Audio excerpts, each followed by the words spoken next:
하나님의 은혜를 헛되이 받지 말라는 제목인데, 은혜를 헛되이 받지 말라라는 이 바울의 권면을 생각해 보니까 은혜라는 것도 헛되이 받을 수 있구나라는 것을 한 번쯤은 생각해 봐야 될 필요가 있다는 것입니다.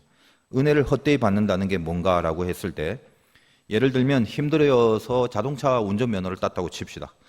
근데 장롱에 그것을 이렇게 처박아 둔 것을 우리는 장롱면허다, 보통 이렇게 얘기하죠. 아마 여러분 중에도 분명히 있을 거예요. 라이센스가 있는데 차를 몰지 못합니다. 면허가 있는데 실제로 운전을 할 실력이 없는 거죠.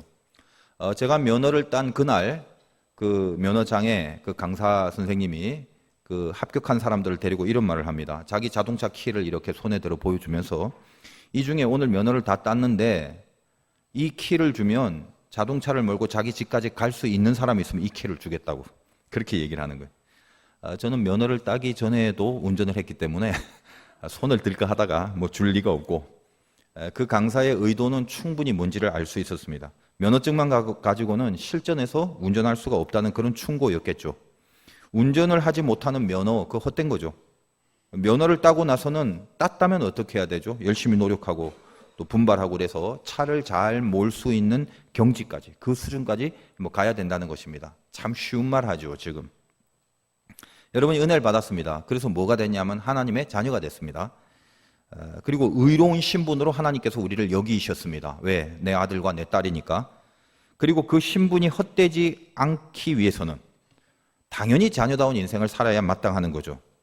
은혜를 받았다면 난 받았구나, 이 은혜 하고 처박아 두는 게 아니라 은혜 받은 자답게 살아내고 있어야 한다는 말, 그 말입니다. 설교를 하는 목사의 입장에서 깊은 좌절이 있을 때가 언젠가 하면, 혼신의 힘을 다해서 주님의 말씀을 전했는데 듣는 이들의 삶의 변화가 없을 때, 물론 이제 바울의 표현대로 말한다면 심고 물 주는 것은 사람의 역할이고 자라나게 하시는 이는 하나님이시기 때문에 그 말씀에 입각한다면 제가 해야 될 의무와 책임에 충실하는 것 그 자체만으로도 분명히 중요하다라는 건 알지만, 인간적으로 생각해 볼 때 그럼에도 어떤 설교의 메시지에 전혀 변화가 없는 그런 모습을 보게 된다면 인간적인 허탈감이 생길 수밖에 없는 거겠죠. 바울이 은혜를 헛되이 받지 말라 그렇게 이야기를 하고 곧 이어지는 2절에 구약의 이사야서를 인용하면서 본문이 전개되고 있습니다. 다시 한번 오늘 본문 1절과 2절을 보겠습니다. 우리가 하나님과 함께 일하는 자로서 너희를 권하노니 하나님의 은혜를 헛되이 받지 말라. 이르시되 내가 은혜 베풀 때에 너에게 듣고 구원의 날에 너를 도왔다 하셨으니 보라 지금은 은혜 받을 만한 때요 보라 지금은 구원의 날이로다. 보라 지금은 은혜 받을 만한 때고 보라 지금은 구원의 날이다라는 말 바로 위에 있는, 여러분 관주에 아마 기역 이렇게 돼 있을 건데, 내가 은혜 베풀 때에 너에게 듣고 구원의 날에 너를 도왔다, 이 말은 바울이 이사야서에 있는 본문을 인용하여 편지를 쓰는 이 고린도후서 편지글에 집어넣은 것입니다. 이 본문은 이사야서 49장에 있는데, 전체적인 정황을 잘 알려면 이사야서 49장 전체를 한번 읽어볼 필요가 있겠지만 그럴 시간은 없고, 이 이사야서 49장 8절에 인용된 그 말씀 8절 한 절만 제가 읽어드리겠습니다. 여호와께서 이같이 이르시되 은혜의 때에 내가 너에게 응답하였고 구원의 날에 내가 너를 도왔도다. 내가 장차 너를 보호하여 너를 백성의 언약으로 삼으며 나라를 일으켜 그들에게 그 황무하였던 땅을 기업으로 상속하게 하리라. 정황을 좀 이해하시면 됩니다. 당시에 이스라엘이 바벨론 포로가 돼서 나라 잃은 백성으로 살아가는 고난 가운데 있었습니다. 그래서 하나님이 이사야를 통하여 당신이 사랑하는 이 자녀된 이스라엘 백성에게 회복의 언약을 주는 장면입니다. 그것이 이사야서 49장이고, 특별히 방금 읽은 이 8절을 오늘 바울이 인용문으로 선택하여 은혜를 헛되이 받지 말라라는 메시지를 전개하면서 지금 사용하고 있는 이 저의가 뭐냐라는 것을 좀 알 필요가 있다는 거예요. 예를 들면 우리가 은혜를 받아야 될 어떤 때가 분명히 고난 가운데도 있다라는 건데, 이스라엘 백성들이 바벨론 포로 당시에 땅이 황무하고 나라 잃은 백성으로 살아가고 지금 보면 고난에 우겨쌈을 당하는 것 같은 그런 상황일지 몰라도 걱정하지 마라. 내가 너를 돕고 너희를 보호한다. 그리고 지금은 나라가 이뤄져 버린 상태라서 황무한 땅일지 몰라도 곧 그 땅이 다시 회복되고 내 백성이 될 거다. 그것을 언약하는 말이 이사야서의 본문입니다. 그리고 그 말씀을 이제 고린도 후서로 가면서, 그렇다면 바로 그렇게 하나님께서 도와주시고 보호해 주셔서 내 백성으로 회복하는 그 날이 언젠가를 고린도 후서에서 어떻게 표현하냐면 이 인용 문구 뒤에 그게 바로 지금이다. 그래서 오늘 다시 그 2절 중간 이후에 보면 보라 지금은 은혜 받을 만한 때요 보라 지금은 구원의 날이다 라고 하면서 그 성취하는 날을 지금이다라고 우리들에게 제시하고 있다는 것입니다. 무슨 말이냐면 아까 했던 그 면허 이야기를 한번 해봅시다. 이런 거예요. 이제 앞으로 네가 앞으로 딸 그 날이 있을 거다. 면허를. 그 면허를 딸 날에 앞으로 있을 그 날에 너는 차를 멋지게 몰고 갈 수 있을 거다. 이게 이사야서예요. 그리고 고린도 후서로 오면서 뭐라고 말하냐면 바로 면허 딴 그날이 지금이다. 이 말을 하는 것입니다. 예, 아시겠습니까? 그럼 남은 게 뭐예요? 멋지게 차를 몰고 갈 날이 바로 지금이다 이겁니다. 내가 면허가 없을 때는 차를 몰 수도 없으니까 먼 길도 걸어가야 되고 복잡한 버스 타고 뭐 복잡한 전철 타고 이렇게 다녀야 하겠죠. 그런데 이미 면허를 땄는데도 불구하고 차를 몰 생각은 안 하고 길이 멀다느니 전철이 복잡하고 버스가 복잡하다느니 하면서 꼼짝 않고 안 움직이고 처박혀 있다면 네가 딴 면허가 얼마나 헛된 거겠냐 이 말이에요. 지금 너희는 은혜를 받기 전의 상태가 아니다. 면허 따기 전의 상태가 아니라는 거예요. 이미 은혜를 받은 후다. 지금은 이 은혜를 받은 후다. 그렇다면 이제 은혜 받은 자로서의 삶을 살아내야 하는데 은혜만 받았다고 말만 해놓고 받기 전이나 받은 후나 똑같다면 그 은혜라는 것 자체가 헛된 거 아니겠느냐. 헛되게 은혜를 받은 거다라는 그 말을 하는 것입니다. 지금 제가 무슨 면허 이야기까지 예를 들어가면서 뭐 굉장히 그 장구하게 얘기를 했지만 실은 너무 뻔한 말이죠. 은혜 받은 자답게 진짜 삶을 그렇게 살아라 하는 그 말이에요. 성가대 찬양처럼 신실하게 진실하게 진짜로 살아라. 은혜 받은 자답게 살아라. 근데 그 뻔한 말을 우리는 그동안 수없이 신앙생활 하면서 수백 번 수천 번을 듣고 나서도 여전히 그대로라. 만약 여전히 그대로라면 너희가 받은 은혜는 헛된 것 아니겠느냐. 이 은혜를 헛되이 좀 받지 말아라. 이 얘기를 하는 것입니다. 이제 이야기를 풀어가기 전에 한 주 동안 여러분 가슴속에 새겨야 될 말씀이 오늘 본문의 제목 또 본문의 말씀이 제목과 똑같습니다. 은혜를 헛되이 받지 말자. 나는 은혜 받고 살아가는 사람이라는 거 내가 잘 알고 있는데 혹시라도 내가 받은 은혜가 헛되면 어떨까? 주님, 은혜를 헛되이 받지 않길 원합니다. 헛된 은혜가 아니길 소원합니다. 여러분 이 마음이 여러분 가슴속에 새겨지고 한 주간 여러분을 붙잡을 수 있는 그런 지표가 되길 바라면서 이제 바울의 입장에서 한번 풀어보자는 거예요. 저번 시간에 주님이 우리를 대신해서 죽으셨다. 그래서 그 십자가의 은혜가 바울에게도 영향이 있을 뿐만 아니라 우리 모든 그 십자가를 믿는 자에게 우리에게 그 대신 죽으신 죽으심이 화목하게 하는 직분을 주셨다라는 내용이 있었습니다. 뭐 다 잊어버리셨겠지만 그래서 5장 18절 고린도 후서 거기 점검을 한번 하고 가겠습니다. 모든 것이 하나님께로서 났으며 그가 그리스도로 말미암아 우리를 자기와 화목하게 하시고 또 우리에게 화목하게 하는 직분을 주셨으니 그렇게 돼 있죠. 그러니까 바울은 지금 은혜를 받은 자로서 어떤 직분이 있습니까? 화목의 직분을 감당하는 삶을 살아야 된다는 거예요. 그것이 은혜를 헛되이 받지 않은 자의 삶이기 때문에 은혜 받고 난 후에 이 화목의 직분을 능히 감당하면서 살아야겠다. 진짜로 삶에서 그게 나타나야 된다라는 것을 갖고 정말 바울의 삶 속에 그것이 나타난다는 것입니다. 오늘 본문 6장 3절로 갑니다. 우리가 이 직분이 비방을 받지 않게 하려고 이제 이 직분에 대한 말씀을 이해를 하시겠죠. 어떤 직분이요? 하나님과 화목하게 하는.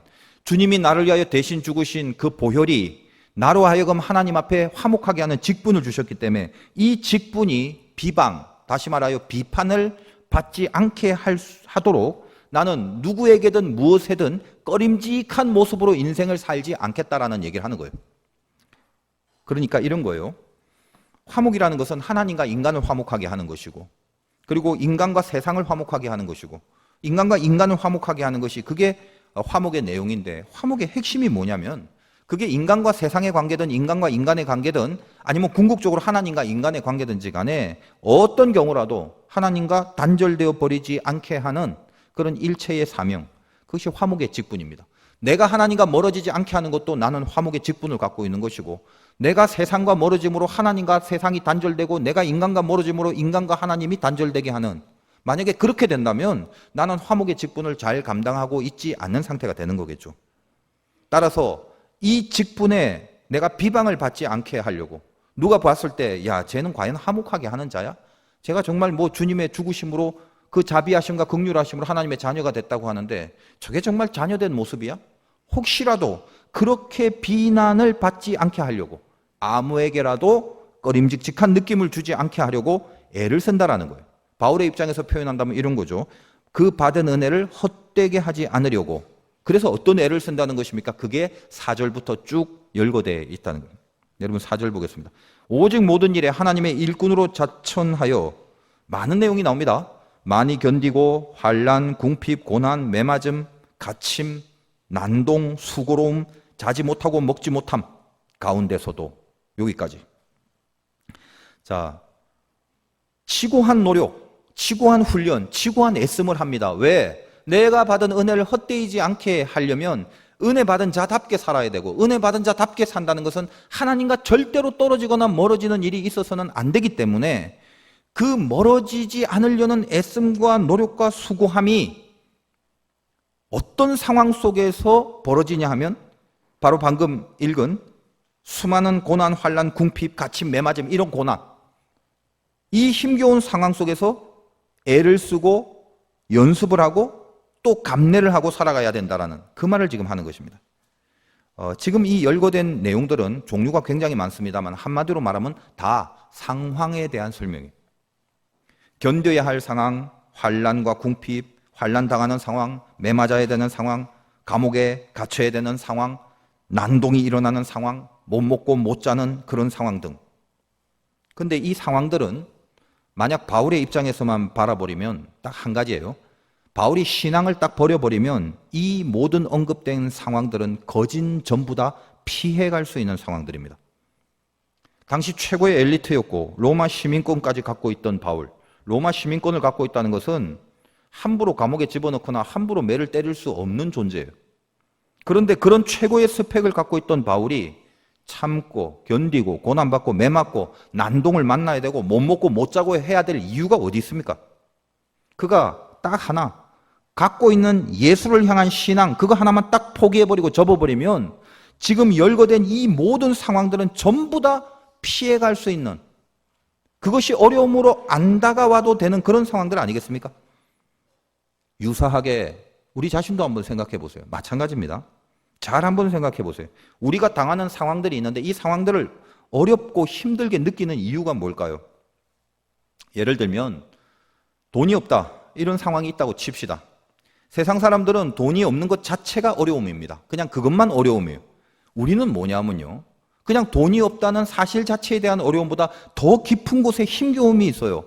어떤 힘겨움이 있냐 하면, 자, 돈이 없어서 힘들다고 도둑질하고 사기치고 어떤 필요한 것을 내가 이 세상의 법을 어겨가면서 혹은 양심을 속여가면서까지 확보를 할 수 없지요, 우리들은. 이게 힘든 겁니다. 목사님이 힘들다고 했는데 이게 뭐가 힘들죠? 라고 나오시면 곤란해요.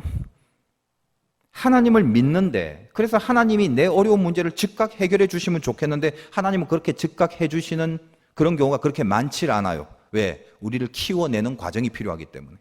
그러니까 분명히 내가 하나님을 믿는 건 믿는 건데 어려운 문제를 당했을 때 그 어려운 문제를 해결해 주시지 않고, 그렇다고 마냥 기다리기에는 너무나 내 믿음이 약하고, 그렇다고 세상 방법으로 사기치거나 훔치면서 해결할 수 없는 걸 알기 때문에 이게 힘든 거예요. 아직도 그 힘겨움이 모른다라고 앉아 계신 분은 지금 뭔가 아무튼 간에 진짜인지 가짜인지 스스로 거울 보고 확인해 보셔야 됩니다. 그냥 단순히 어려운 상황이 힘든 게 아닙니다. 어떤 어려운 상황을 만났을 때 은혜를 받은 자로서 반응을 해야 된다는 미션이 있단 말이에요, 우리는. 그것이 신자로서의 본질적인 힘겨움이 되는 겁니다. 잘 보세요. 자, 견디고 참는 거, 이거 힘들어요? 어떤 사람에 대해서 내가 견디고 사람에 대해서 참아야 돼요? 그게 힘듭니까? 안 힘들 수도 있죠. 성질대로 해버리면 되잖아요. 안 참아도 되고 속 시원하게 성깔 한번 딱 부려버리고 끝내버리면 되잖아요. 왜 바울이 많이 견뎌야 된다고 합니까? 주님이 그러라고 했으니까. 바울 입장에서도 딱 신앙만 포기해버리고 신앙만 버리면 여기 열거된 힘겨운 모든 상황들의 대부분은 다 벗어나거나 피할 수 있는 거죠. 매를 왜 맞아요, 바울이? 감옥에 왜 가요? 그냥 전도 안 하고 복음 안전하고 안정권에서 안전하게 살아가면 되잖아요. 고린도 교회 교인들 중에 바울을 비방하고 거짓을 이용해서 바울의 권위를 무너뜨리려고 하는데, 그런 여러 가지 핍박과 공격 속에서 기가 막힌 바울이, 야, 니들 그러려면 그냥 그렇게 니는 살아라.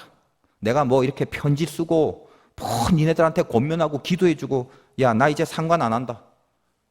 벌 받을 거 알아서 받고 망하든 말든 니들 멋대로라. 그리고 다른 데 가서 목회하면 되잖아요. 근데 왜 그토록 많이 견디고, 여기 표현이 그 교회를 위해서 온몸을 다해 수고하고 또 가르치고 또 애통하고 또 슬퍼하고 또 위로의 권면을 하고, 왜 그렇게 살아야만 하는 거예요? 딱 하나, 신앙만 딱 포기해버리면 지금 여기 열거되는 모든 힘든 상황들 바울 다 피해갈 수 있어요. 그래서 저와 여러분이 분명히 알고 있어야 돼요. 신자가 당하는 환난이라는 것, 다시 말해서 신자라는 이름으로 당하는 환난은 은혜라는 것으로 반응해야 될 상황, 그걸 환난이라고 해요. 그냥 어려움 자체가 아니라 은혜로 반응을 해야 될 상황을 환난이라고 하는 거죠. 그래서 그 환난이 있을 때 인내가 낳게 되고 연단이 나아지고 소망으로 가게 되는 거예요. 저나 여러분이 살면서 힘든 상황이 왜 없습니까? 힘든 상황이 있죠. 근데 거기서 신앙만 딱 버려보십시오. 그 힘든 상황 앞에서 신앙을 그냥 딱 포기해버렸어요. 포기해버리면 90% 이상은 그거 다 피해갈 수 있거나 90% 이상은 다 힘겨움을 느끼지 않고 대면할 수 있는 것들로 쉽게 변해버리는 경우가 많아요. 그냥 내키는 대로, 내 마음대로, 성질대로 하나님이고 은혜고 주님이고 뭐고 그냥 그 본능의 악한 나로서만 한번 반응해 보십시오. 그러면 훨씬 부담이 안 될 거예요. 그러나 그럴 수 없죠. 또 다른 한편에서는 여러분은 맘대로 해버리는 그 자체가 맘대로 안 돼요. 이게 이해가 되십니까? 맘대로 하면 편할 것 같지만 그게 맘대로 안 돼요. 왜? 그게 실은 은혜란 말이에요. 왜 그럴까요, 우리는?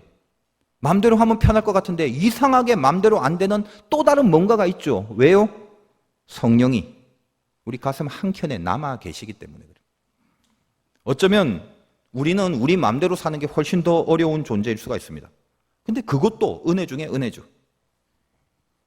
나에게 닥친 모든 고난을 신앙이라는 이름으로 살아내야 될 그 사명, 그거를 피하지 않을 때, 신앙만 포기하면 피하고 버리고 다른 데로 갈 수 있는데 그 당면한 상황 속으로 들어가서 신앙이란 사명을 피하지 않을 때, 그래서 그 상황 자체를 피하지 않을 때 비로소 우리가 받은 은혜는 헛되지 않게 되는 것입니다. 어제 저녁에 우리 교회 한 집사님이 친정엄마의 장례를 마치고 목사님들에게 식사 대접을 하시면서 이런 말씀을 하십니다. 오늘 와 계시는지 모르겠는데, 친정엄마가 암으로 진단을 받고 몇 개월을 이제 투병하시는데 시어머니도 근처에 사셨어요. 근데 시어머니도 아프셔서 친정엄마와 시어머니를 같이 돌보는 어려운 상황이 생기다 보니까 이 시어머니를 시댁에 옳게 하고 같이 번갈아서 시어머니를 돌보면서 있었는데, 친정어머니의 병이 자꾸만 깊어지면서 이제 혼자 돌봐야 될 여력이 없어지다 보니까 더더군다나 같이 시어머니를 돌봤던 올케도 그 남편이 병이 나서 여러 가지로 힘들어지자 이 집사님에게 그 올케가 와서 하는 말이, 이 올케는 안 믿는 사람인데, 친정엄마만 돌본다고 시어머니를 소홀하게 하지 말라라는 식의 말을 하더라는 것이, 속이 얼마나 상했겠어요. 어떻게 돌아가는 건지 지금 아시죠? 근데 그때 마음이 참 안 좋았지만 이해는 합니다만 그 말 속에 들어있는 그 뉘앙스가 지금 안 그래도 이 힘겨운 어머니를 돌봐야 되고 양쪽을 다 봐야 되는 이 며느리와 또 딸의 입장에서, 며느리이자 딸의 입장에서는 얼마나 이게 부담이 됐겠습니까? 근데 이 속으로 삭히면서 마음이 참 안 좋긴 했지만 그 올케에게 그랬대요. 걱정하지 말라고, 내가 다 알아서 두 분을 다 잘 돌볼 테니까 올케는 걱정하지 말고 남편을 잘 돌봐주라고 그렇게 위로를 해주었대요. 이런 말을 하면서 저에게 덧붙여 하는 말이, 예수 믿는 사람이 세상 사람들과 똑같이 반응하면 안 될 것 같았다고. 거기는 안 믿는 식구들인데 뭔가 교회 다니는 사람이 달라야 할 것 같았다고 그렇게 저에게 얘기를 하는 거예요. 속으로 갑자기 제 마음이 참 뜨겁고 감사하더라고요. 표현은 못했지만. 그분은 이제 신앙생활 초창기부터 제가 이 믿음의 길을 이렇게 이끌어왔던 그런 분인데 그냥 목회자로 가슴이 이렇게 뿌듯하고 흐뭇해지는 그런 그 느낌을 받았습니다. 가슴 속에서 은혜가 헛되지 않구나. 그런 느낌이 밀려왔어요. 이 마음속에서는 인간적으로 반응해버리면 그냥 속 시원하게 할 말 다 해버리면 그렇게 힘들진 않겠죠. 그걸 꺾어내야 되는 그런 작업을 안 해도 되기 때문에 힘들지가 않죠. 신앙을 포기하지 않고 은혜로 반응을 하려고 하니까 거기서 나를 꺾어야 되고 나를 꺾는 대신에 하나님을 세우는 세상 사람들은 안 하는 작업을 스스로 감수해내야 되죠. 그 힘듦이 있었을 것 아닙니까? 그러나 그 일에 승리해내므로 은혜를 헛되지 않게 하는 그런 모습으로 드러나더라는 것입니다. 고린도 교회는 어느 교회보다도 뜨거웠어요. 지식이 풍성했어요. 영적인 은사가 너무나 불같이 일어났어요. 열심과 봉사가 너무나 뜨거운 교회였습니다. 그래서 어떻게 됐다고요?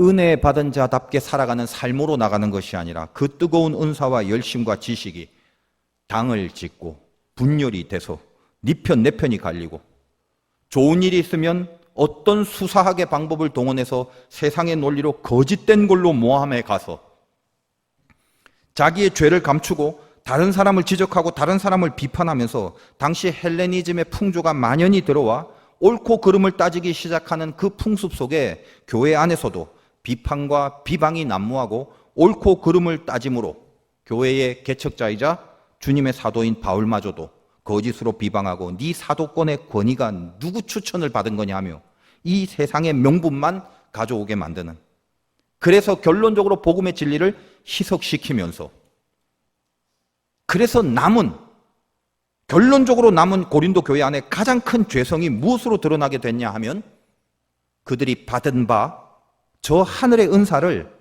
이 땅에서 한치의 양보도 하지 않을 세상의 에너지로 사용했다는 그 죄 속에 드러나게 되더라는 것입니다.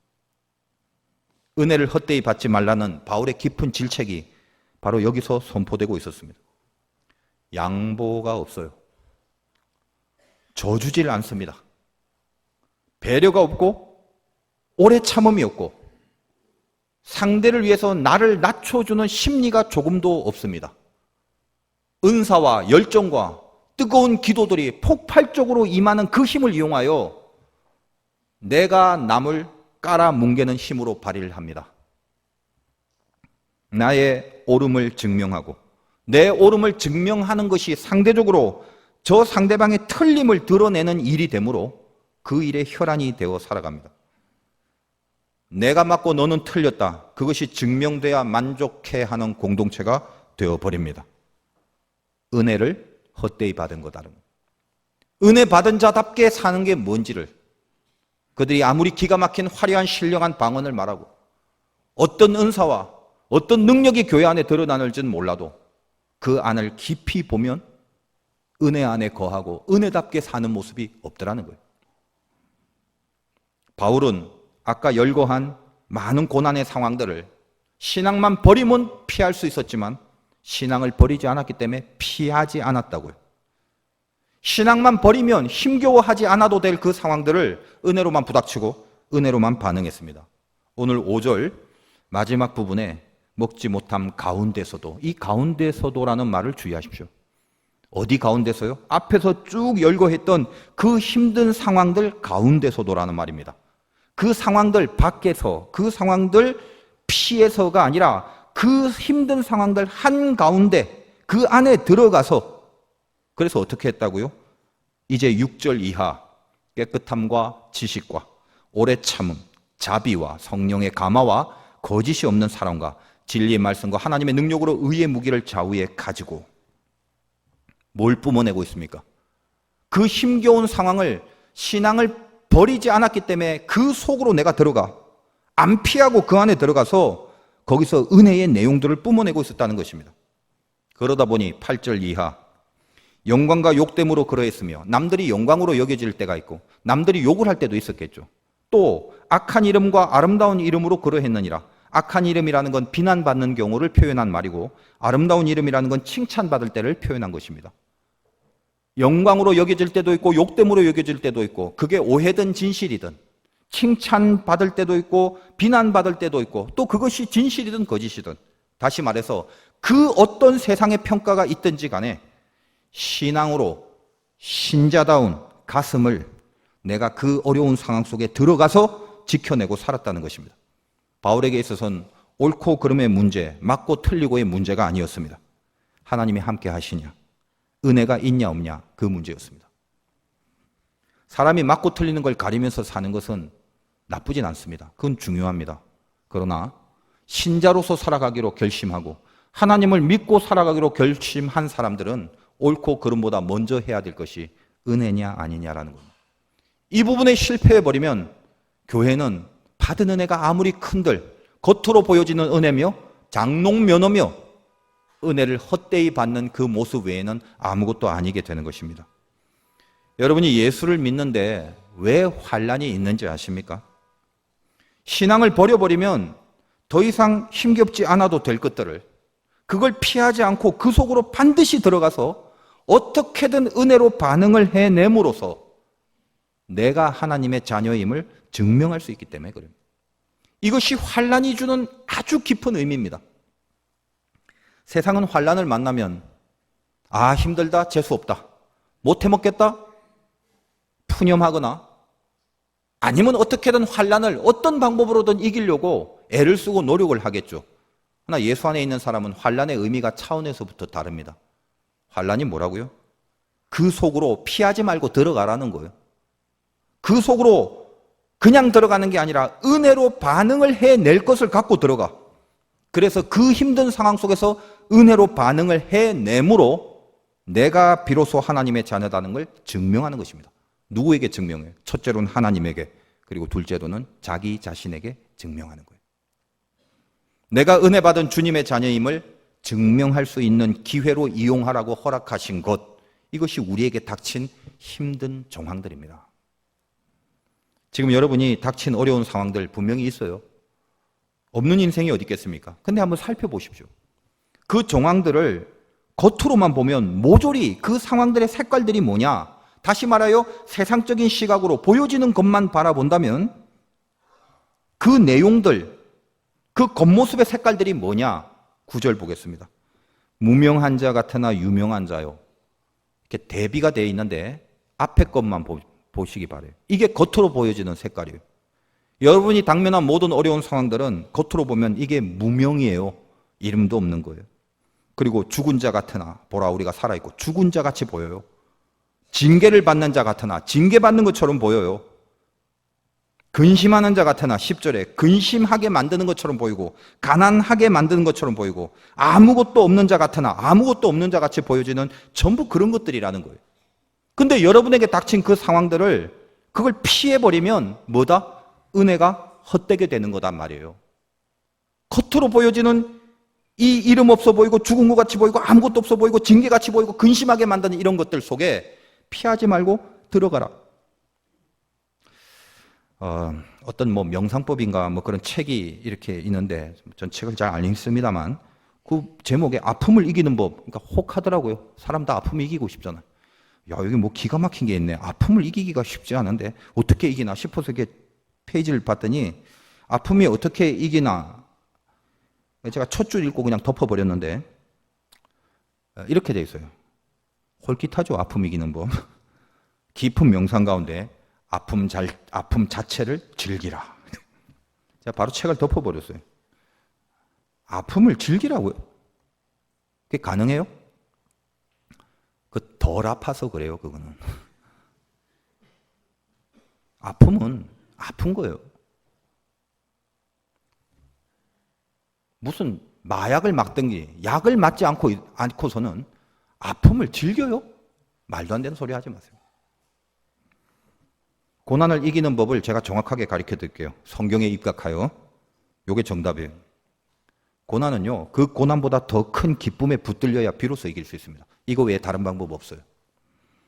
절대로 아픔은 바로 사라지지 않습니다. 다만 더 큰 기쁨에 붙들리면 우리는 하나님이신데 그 하나님과 결탁됨으로 나에게 다가오는 더 큰 기쁨에 붙들리면 그 기쁨이 내 아픔을 점차 치유해 나갑니다. 이게 방법이에요. 말레이시아로 향하는 비행기는 물 한 컵도 돈 주고 사 먹어야 되는 최저가 항공인 에어아시아였습니다. 여러분에게 감동받으라고 제 얘기를 하는 것이 아닙니다. 설교를 하면서 참 걱정이 많이 돼요. 항상 제 이야기를 하면요, 이게 어떻게 잘못하면 괜히 자랑하는 것 같고 괜히 거룩한 척하는 것 같고 그래서 얼마나 많은 갈등이 되는지 모릅니다. 우리 교회에서 제가 10년 목회했으니 이제 여러분 눈치 볼 필요가 뭐 있겠습니까? 진심으로 말하니까 진심으로 새겨드리십시오. 편안한 거 타고 갔으면 좋았을 텐데라는 생각을 안 한 건 아닙니다. 다만 이런 거요. 어떤 내 중심을 아시는 하나님이 저는 어디 집회를 가거나 선교를 하면 항상 조건을 좀 갖고 있습니다. 이번에도 그냥 헛되게 이런 거 말고 뭔가 이렇게 속에서 아름다운 간증이 있는 이 아름다운 열매를 좀 주실 것을 간절히 기도하면서 갑니다. 그래서 유치하지만 그냥 제 나름대로의 수준에서 이 주님의 신비한 은혜가 나타날 나름대로의 조건을 그냥 유치하지만 그렇게라도 억지로라도 그런 조건을 걸고 싶은 그런 진심이 저에게 있습니다. 물론 이제 올 때는 주의를 준비해야 되기 때문에 피곤하게 오면 안 되잖아요. 그래서 물론 에어아시아 똑같은 거지만 올 때는 편안한 좌석으로 업그레이드를 해서 왔습니다. 뭐 그렇게 비싸진 않아요. 제가 돈이 없어서 그런 게 아닙니다. 우리 교회에서 제가 선교 간다고 하면 저에게 경비도 주고 또 여러 가지 선교비를 마련해 주시는 또 귀한 손길들도 은혜의 손길들도 있어서 이번에도 거기 그 말레이시아 교회 화도교회 이름으로 영육간에 영적인 것뿐만 아니라 육적으로도 제가 큰 도움을 주고 와서 마음이 흐뭇하고 참 기쁨이 있었습니다. 집회 후에 선교사님과 여러 가지 대화하면서 저번 주에 말씀드렸다시피 목사님 설교의 소스를 좀 가르쳐달라고 그래서 소스도 말해주고 목회에 대한 많은 이야기를 나누었는데 매년 연초에 그 집회를 부탁하는 제가 선교사님에게 이번에 제가 이렇게 얘기했어요. 이 교회가 제가 신이 났을 거 아닙니까? 그래도 영적으로 육적으로 좀 든든하게 그렇게 해줬으니까 마음도 좀 이렇게 뿌듯하고 신도 나고 그래서 아주 그냥 힘있게 조언을 해드렸어요. 선교사님 70명의 예배자가 되게끔 부흥되는 그날에 제가 집회를 하러 오겠습니다. 그러면서 팍 도전도 한번 주고 제가 뭐라고? 그래도 마음이 좋더라고요. 그리고 교회에서 제가 그 집회를 하면서 예배실 이렇게 봤는데 조그만 예배실 나름대로 이 고가 높아서 전체적인 조명이 너무 어두웠죠. 그래서 제가 이런 조언도 했습니다. 저는 전문가는 아니지만 그래도 목회적 느낌이 있다. 교회는 조명의 힘이 참 크다. 그래서 초신자나 새신자들이 들어올 때는 그 조명으로 느껴지는 따뜻함이 주는 영향력이 굉장히 크거든요. 사실 여러분들은 오랫동안 여기서 예배를 드려서 잘 모르시겠지만 우리 교회 본당의 조명은 굉장히 어둡습니다. 그런데도 불구하고 여러분의 가슴에 불이 있다는 걸 제가 믿기 때문에 따뜻함으로 이 자리를 지키고 있다라고 제가 믿고 있습니다만 거기는 너무 조명이 어두웠어요. 그래서 제가 반드시 조명 시설을 다시 해야 된다. 그래서 나름대로 제 감각으로 전문가는 아니지만 이런 식으로 빛을 뭐 이렇게 저렇게 하면서 제 느낌 그대로의 조언을 해드렸어요. 아주 신나게. 누군지 처음 딱 들어왔을 때 예배당의 첫 느낌 이게 굉장히 중요한 포인트다. 그래서 신경 반드시 쓰라고. 그 얘기를 막 신나서 하고 있는데 이 선교사님이 본인도 진작부터 그렇게 생각하고 있다고 하시면서 살짝 고개를 돌리고 읊조리는 말이 알긴 아는데 여유가 없어서 그랬어요. 그렇게 슬쩍 지나치게 말씀을 하시는데 그 말이 가슴에 확 걸리는 거예요. 한국으로 오는 내내 가슴이 그 말에 걸려서 떠나질 않습니다. 제가 바라는 대로의 간단하게 효과 있는 시설을 할 정도는 뭐 한 수백만 원 정도 드는데 그냥 어떻게 해서든지 자꾸 감당해주고 싶은 마음이 드는데 그러다가도 마음속에서 싸움이 일어나. 접자. 지금까지 내가 은혜 가운데 내가 할 수 있는 건 탈탈 털어 다 해드렸고 마음속에 다 이루었다라는 뿌듯한 마음으로 마무리를 잘하고 왔는데 그 다음에 이젠 거기서 알아서 해야 될 문제 아니겠냐. 그냥 접자. 그냥 생각하지 말자. 그렇게 하려고 하는데 자꾸 한국에 와서 일주일 내내 자꾸 이렇게 걸리는 거예요. 괴롭더라고요. 피해가도 되는데 이게 피할 수가 없는 거예요. 그냥 갑자기 너무 해주고 싶어요. 마음이 접혀지지가 않습니다. 제 얘기를 해서 아무튼 죄송합니다만 이 말씀의 원리를 깨닫고 이해하는 차원에서 여러분이 해석을 해주시기 바라요. 그 마음은 피해갈 수도 있고 이미 최선을 다해서 내가 할 걸 다 했다라는 명분 하에 내 딴에 할 수 있는 건 다 있으니까 그 다음은 알아서 하겠고 그냥 기도나 하자. 그렇게 하려고 애를 쓰는데 피해지질 않는 거예요. 급기야 주님 어떻게 할까요? 라는 기도의 마음이 되어버렸고 기도를 하게 되면 이제 시작하면 이제 그거는 방법이 없는 거죠. 급기야 제가 감당하게 그냥 해주세요라는 기도를 금요일 밤에 제가 하게 됐습니다. 제가 금요일 밤에 수지에 있는 어떤 그 교회 그 철야 기도, 회심의 회개의 밤이라는 테마로 철야 기도를 하는데 저를 좀 설교를 부탁해서 우리 교회는 가정 예배가 있는 그날이라 금요일 철야에 가서 말씀을 전했습니다. 말씀 전하는 내내 제 마음속에 은혜가 됐는지 스스로 뭘 회개해야 되고 또 뭘 꺾어야 되는지를 생각해 보니까 이 부분도 저에겐 좀 힘겨움이 되더라고요. 왜 그걸 자꾸 힘겨워하고 왜 피하려고 했나 이런 거. 그리고 또 요즘 들어서는 사람이 은혜가 떨어지면 괜히 쓸데없는 말을 많이 하게 돼요. 아유 힘들다. 이제 좀 적고 싶다. 언제까지 좀 일해야 되나. 자꾸 이런 말을 좀 하게 되더라는 거예요. 그래서 제 마음속에 또 은혜가 많이 떨어져서 은혜를 헛되이 받고 있는 인생이 또 된 게 아닌가. 이런 여러 가지 만감이 교차해서 회개의 심령이 제가 되더라고요. 그래서 금요일 밤에 오면서 마음속에 결심을 했어요. 하나님 제가 감당하게 해주세요. 방법은 모르죠. 일단 그렇게 기도를 했습니다. 그리고 그 다음 날인 토요일 어제 아까 말씀드린 그 집사님이 우리 부목사님들과 함께 있는 자리에서 이런 얘기를 하는 거예요. 제가 어딘가 쓴 글을 읽었대요. 근데 거기에 무슨 선교하는 것에 대한 글이라고 하는데 저는 그 말 듣고 그런 적이 없는데요. 전 기억이 나지 않아서 아마 혹시 뭔가를 읽었다면 아주 오래전 이야기 같은데요. 저는 최근에 그런 거에 대한 글 자체를 쓴 적이 없습니다. 아무튼 그랬어요. 그랬더니 이 가방에서 봉투를 꺼내시더니 목사님 그 글을 제가 이렇게 보고 뭔가 선교하시는 일에 쓰였으면 좋겠다라는 마음에 감동이 와서 이거를 좀 쓰셨으면 좋겠다고 건네드린다고 하고 건네드렸는데 그 금액이 한 치의 오차도 없이 제가 들었던 그 조명시설 비용 딱 그 금액이었어요. 이렇게 전율이 싹 스치더라고요. 저는 그 선교에 대한 글을 최근에 어디에 쓴 적이 없습니다.